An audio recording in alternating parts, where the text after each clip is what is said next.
Nietzsche.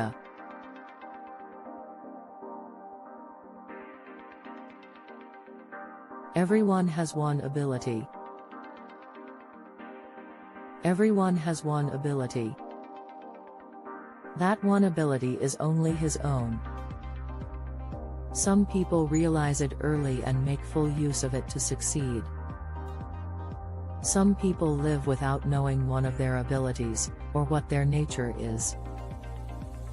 Some people find their abilities only by their own power, and others constantly seek out what their nature is by looking at the reactions of the world.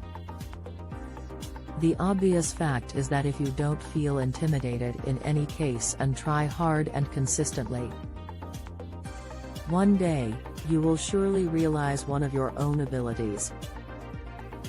Thanks for watching.